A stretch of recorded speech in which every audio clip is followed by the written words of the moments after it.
materi yang pertama atau bab yang pertama ini. Yang pertama adalah anak-anakku harus mampu menjelaskan visi dan misi Nabi Muhammad SAW sebagai rahmatan lil alamin. Nabi Muhammad adalah rahmatan lil alamin, rahmat bagi seluruh umat manusia. Yang kedua, indikatornya adalah anak-anakku harus mampu menjelaskan kondisi kota Makkah sebelum datangnya Islam. Yang ketiga adalah anak-anakku mampu mengidentifikasi cara dakwah Nabi Muhammad SAW di Makkah. Yang keempat, anak-anakku mampu mengidentifikasi keberhasilan dakwah Nabi Muhammad SAW di Makkah. Yang kelima, anak-anakku mampu menjelaskan keteladanan dari perjuangan Nabi Muhammad SAW dalam menghadapi masyarakat kota Mekah yang dikenal kejam itu, yang kafir itu. Yang keenam adalah menjelaskan keteladanan atau ibroh atau pelajaran-pelajaran dari perjuangan para sahabat dalam menghadapi masyarakat kota Mekah. Bagaimana Bilal, bagaimana Umar, bagaimana Abu Bakar, bagaimana Asma binti Abu Bakar, dan lain sebagainya dalam menghadapi siksaan atau pertentangan, perlawanan dari masyarakat Makkah yang jahiliyah itu. Yang ketujuh adalah melafadzkan surat Al-Alaq 1-5 dan terjemahnya. Yang kedelapan adalah melafadzkan surat Al-Mudassir 1-7 dan terjemahnya. Dan yang kesembilan adalah melafadzkan surat Al-Hijr ayat 94 dan terjemahnya. Anak-anakku yang dirahmati Allah Subhanahu wa taala. Yang pertama kali akan kita bahas di sini adalah bagaimana misi Nabi Muhammad SAW sebagai rahmatan lil alamin, rahmat bagi seluruh alam. Rahmat bagi seluruh alam artinya rahmat atau pemberi kasih sayang, penebar kebahagiaan, penebar kedamaian, kesejahteraan, kebahagiaan bagi seluruh alam, seluruh umat manusia dimanapun umat manusia itu berada. Rahmatan lil alamin, rahmat bagi seluruh yang ada di alam ini, tidak hanya manusia tapi juga hewan-hewan baik di darat maupun di lautan, juga tumbuhan-tumbuhan. Semuanya mendapatkan kasih sayang, mendapatkan rahmat dengan hadirnya baginda Nabi Muhammad SAW. Anak-anakku siswa-siswi kelas 7 yang dirahmati Allah Subhanahu wa taala.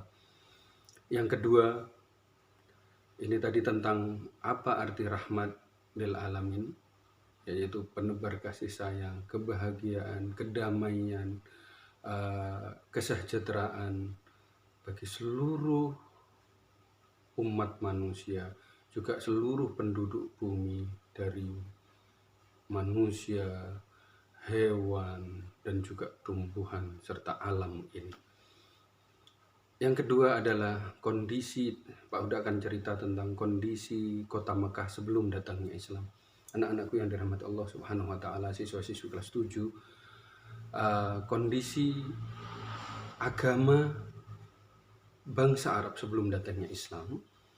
Awalnya penduduk Mekah itu menganut agama tauhid, anak-anakku. Mereka menyembah Allah yang Esa, mengikuti ajaran Nabi Ibrahim alaihissalatu wassalam. Mereka bertauhid walaupun syariatnya tentu berbeda dengan ajaran agama Islam. Di antara pengikut ajaran tauhid yang masih hidup ketika Nabi Muhammad SAW diutus, di antaranya adalah Waraqah bin Naufal.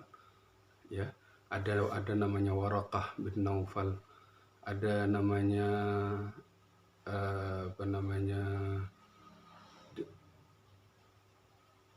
Utsman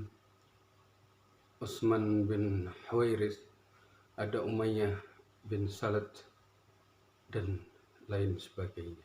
Mereka adalah sisa-sisa pengikut Nabi Ibrahim alaihissalatu wassalam yang hidup sampai masa Nabi Muhammad sallallahu alaihi wasallam. Anak-anakku yang dirahmati Allah Subhanahu wa taala, penduduk Mekah itu baru mengenal berhala. Ya, tadinya mereka menyembah bintang-bintang, menyembah malaikat, menyembah dan juga bertauhid, mengikuti ajaran Nabi Ibrahim alaihissalatu wassalam. Mereka baru menyembah berhala setelah pemimpin mereka, yaitu Amr bin Luhai. Siapa itu Amr bin Luhai? Amr bin Luhai adalah pemimpin atau kepala suku Khuza'ah. Ini pergi ke Syam. Dalam kisahnya diceritakan Amr bin Luhai ini dalam perdagangan ke Syam, dia itu sakit di sana. Sakit tidak sembuh-sembuh. Sampai kemudian dia berobat kepada seseorang tabib di sana. Sama seorang tabib itu dikatakan, kamu tidak akan sembuh sampai meminta kepada atau berdoa kepada berhala-berhala kami. Jadilah Amr bin Luhai meminta atau berdoa kepada berhala-berhalanya, dan dilalah, ya, dilalah Amr bin Luhai ini sembuh. Kemudian dengan bahagianya dibawalah berhala itu ke kota Mekah. Berhala yang dibawa oleh Amr bin Luhai namanya Hubal. Ini adalah berhala yang pertama kemudian nanti disembah oleh penduduk Mekah. Besar sekali Hubal ini dan diletakkan di depan Ka'bah. Kemudian datanglah yang lain meniru apa yang dilakukan oleh Amr bin Luhai. Kemudian sampai ada beberapa berhala-berhala di sekitar Ka'bah. Ada namanya Latta, Uzza, Manat. Ini adalah 3 berhala-berhala besar yang disembah oleh penduduk kota Mekah waktu itu. Pada masa para Islam, sebelum datangnya Islam atau pra-Islam, disebut zaman jahiliyah. Kenapa dinamakan zaman jahiliyah? Disebut zaman jahiliyah karena sebelum datangnya Islam, mereka tidak mengenal, tidak menggunakan hatinya, tidak menggunakan pikirannya, tidak menyembah Allah, tidak mengenal kasih sayang yang sejati seperti yang diajarkan oleh Islam. Jadi jahiliyah di sini tidak berarti bodoh, tidak mengenal tulisan. Oh tidak, mereka pintar-pintar, mereka jago berdagang, mereka jago berperang, mereka pintar dalam berpolitik. Tetapi mereka tetap disebut jahiliyah karena mereka tidak menyembah Allah, tidak menggunakan pikirannya untuk mencari Allah, mencari kebenaran Islam. Anak-anakku yang dirahmati Allah Subhanahu wa taala. Yang selanjutnya, ya, yang saya ceritakan adalah kondisi sosial masyarakat Arab sebelum datangnya Islam. Masyarakat Arab sebelum datangnya Islam, kondisi sosialnya, ya, ada di situ ada kasta-kasta, ya, bukan tidak seperti di India tentunya, tetapi ada strata sosial. Di sana ada bangsawan, ada pemimpin, ada suku-suku yang berkuasa, ada yang cuma rakyat biasa, dan juga ada budak-budak jelata. Mereka memelihara budak dari bangsa kulit hitam dan bangsa-bangsa yang lain yang ditaklukkan. Tidak ada raja. Jadi mereka, orang-orang Arab Mekah sebelum datangnya Islam, tidak mengenal sistem pemerintahan yang satu, baik itu monarki maupun sistem yang lain, presidensial misalkan, atau yang lain. Tidak, mereka tidak memiliki pemimpin yang menyatukan mereka.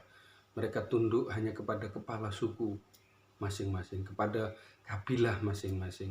Mereka sangat bangga akan itu, bahkan rela berperang satu dengan yang lain karena menjaga ini.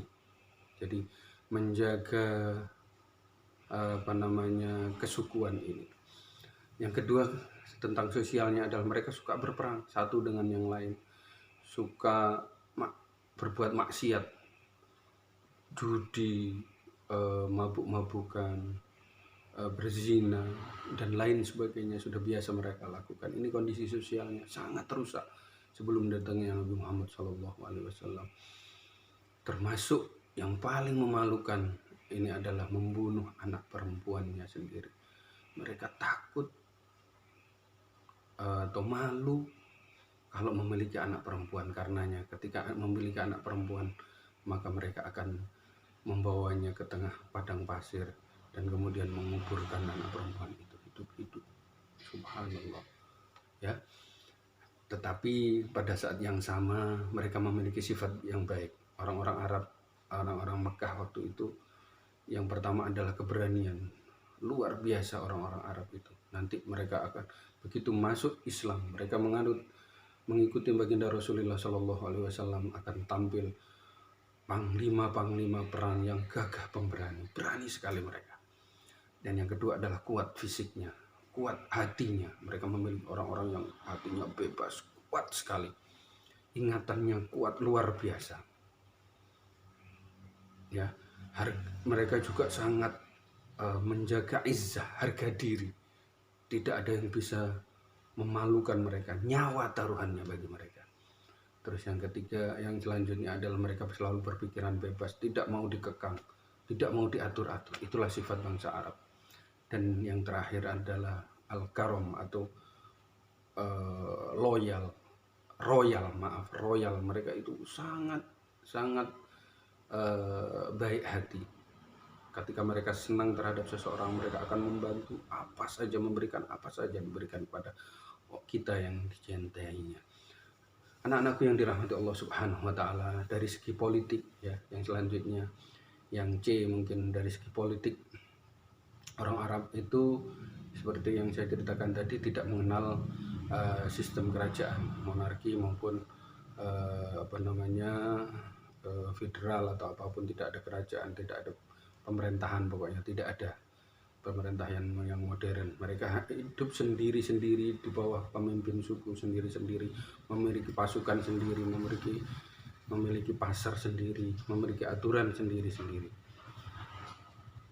Tetapi secara umum yang berkuasa penuh di Mekah waktu itu adalah suku Quraisy. Suku Quraisy inilah suku yang terbesar, paling kuat, dan di suku inilah lahir baginda Rasulullah Shallallahu Alaihi Wasallam. Suku Quraisy ini terdiri dari beberapa klan atau bani, ya anak-anakku. Ada Bani Hashim, kita tahu ya, Hashim bukan Hashim Asy'ari, Bani Hashim yang akan lahir darinya Nabi Muhammad Shallallahu Alaihi Wasallam, Ali bin Abi Thalib, Hasan Hussein dan lain sebagainya. Seluruh keturunan Nabi itu disebut Bani Hashim. Ada Bani Abdi Manaf nanti yang akan melahirkan Utsman bin Affan. Ada Bani Mahzum yang akan melahirkan panglima perang Islam yang terbesar, Saifullah Khalid bin Walid, pedangnya Allah Khalid bin Walid. Ada Bani Zuhrah yang akan melahirkan tokohnya Sa'ad bin Abi Waqqas yang terkenal, itu juga panglima perang yang nanti akan meninggal di kota Syria, gitu, kota Damaskus. Ada Bani Taim yang melahirkan Abu Bakar Siddiq. Ada Bani Adi yang melahirkan Umar bin Al-Khattab. Ada Bani Asad yang melahirkan Khadijatul Kubra dan Abdurrahman bin Az-Zubair. Anak-anakku yang dirahmati Allah ya Subhanahu wa Ta'ala, yang terakhir adalah dari segi ekonomi. Anak-anakku, ekonominya bangsa Arab sebelum datangnya Islam itu bagaimana sih? Perekonomian bangsa Arab sebelum datangnya Islam ditopang oleh 4 hal. Yang pertama adalah perdagangan. Bangsa Arab kita tahu adalah bangsa yang gemar berdagang. Mereka jago dalam berdagang. Bayangkan di zaman yang serba sulit seperti itu, tidak ada alat komunikasi, tidak ada alat transportasi yang enak seperti sekarang, tapi mereka sudah berhasil melaksanakan perjalanan dagang yang luar biasa, membawa barang yang luar biasa banyak dengan jarak yang luar biasa jauh. Kamu tahu perjalanan dari Mekah ke Yaman, ya, sebagaimana diceritakan dalam Al-Quran surat Quraisy, li'ila fi Quraisy, demi kebiasaan bangsa Quraisy, ila fihim rahlat tasyita'i was-shayf, kebiasaan mereka yaitu melaksanakan rihlah atau perjalanan dagang Syita dan Soif. Syita artinya pada musim dingin mereka melaksanakan perjalanan ke arah Yaman, dan pada waktu Soif atau waktu panas mereka melaksanakan perjalanan ke arah utara atau ke Syam. Kamu tahu berapa jarak Mekah ke Yaman? Saya tadi cari, ternyata jaraknya adalah 1119 km. Luar biasa, bukan jarak yang pendek. Anyer sampai Panarukan, ujung Pulau Jawa sebelah barat sampai paling timur itu hanya 1000 km kurang. Ya, ini 1119 km dengan medan yang begitu sulit. Tidak seperti di Indonesia yang indah seperti ini. Banyak makanan di kanan kiri, ada hutan, ada air, dan mereka perjalanan yang sangat kering. Kalau tersesat sedikit mereka pasti akan mati kehabisan air karena kepanasan. Dan kamu tahu perjalanan Soif Mekah ke Syam, kita juga tahu nanti dalam sejarah diceritakan Nabi Muhammad itu melaksanakan perjalanan ke Syam. Itu bukan jarak yang pendek, anak-anak. Bayangkan Nabi Muhammad yang masih muda usianya, 12 tahun, diajak pamannya melakukan perjalanan ke Syam, dari Mekah menuju ke Syam. Kamu tahu berapa jaraknya? Jaraknya adalah 1669 km. Ila fihim rihlatash syita'i was-sayf. Syita pada waktu musim dingin mereka perjalanan ke Yaman, dan pada musim Sayf mereka perjalanan ke Syam yang berjarak 1669, atau sehari semalam biasanya dilakukan perjalanan itu. Naik bis yang AC, kalau naik onta bisa 7 hari 7 malam lebih ya. Yang kedua, perekonomian ditopang selain perdagangan adalah dengan pertanian. Ada beberapa wilayah di Arab, di kota Mekah dan sekelilingnya waktu itu yang menjadi pusat pertanian. Di antaranya adalah Madinah, ada Taif, Khaybar dan lain sebagainya. Terus ada peternakan. Ya, peternakan ini mereka peternak onta, peternak domba seperti Nabi Muhammad SAW ketika masih muda. Beliau adalah seorang penggembala kambing, ya. Dan yang ketiga adalah jual beli. Di antara pusat jual beli atau pusat perdagangan waktu itu adalah ada namanya Suk Ukal. Suk Ukal atau pasar Ukaz. Di mana Ukal? Ukal itu sampai sekarang pun masih ada, terletak di kota Mekah. Di Suk Ukal juga Suk Mujinnah dan juga Suk Dzil Majaz. Ada 3 pasar yang terkenal waktu zaman sebelum datangnya Islam, adalah Suk Ukal atau pasar Ukal. Yang kedua adalah pasar Mujinnah, dan yang ketiga adalah pasar Dzul Majaz. Di 3 tempat ini, terutama di Suk Ukal atau pasar Ukal, mereka seluruh pemimpin Arab waktu itu berkumpul, dan juga penyair besar berkumpul. Mereka senang sekali mendengarkan syair-syair, bahasa-bahasa yang indah, pujian-pujian terhadap kakek moyang mereka, terhadap budaya mereka, dituliskan dalam syair-syair yang indah. Syair-syair yang paling indah itu kemudian biasanya ditempelkan di Ka'bah. Semakin indah tulisan itu akan semakin lama menempel di dinding Ka'bah, sampai kita kenal ada mu'allaqat sab'ah, ada 7 tempelan syair-syair yang terkenal sampai datangnya Islam masih menempel di dinding Ka'bah. Anak-anakku yang dirahmati Allah Subhanahu wa taala, sementara itu dulu sudah 20 menit lebih Pak udah bercerita. Nanti akan kita sambung dengan video yang selanjutnya. Sampai jumpa kembali. Assalamualaikum warahmatullahi wabarakatuh. Jangan lupa ditulis ya. Salah satu tugas ya, ini sekarang tugasnya. Tugasnya anak-anakku adalah membaca. Yang pertama, ya, tak ulangi sekali lagi, tugas anak-anakku kelas 7 adalah membaca dengan fasih beserta artinya dari surat Al-Muddatsir ayat 1 sampai 7. Yang kedua, membaca dengan baik dan benar beserta artinya surat Al-Alaq nomor 1 sampai 5. Yang ketiga, membaca dengan baik dan benar beserta artinya surat Al-Hijr ayat 94. Baik, Pak Uda akan sedikit bacakan contoh ya, cara membacakan surat Al-Muddatsir. Bismillahirrahmanirrahim.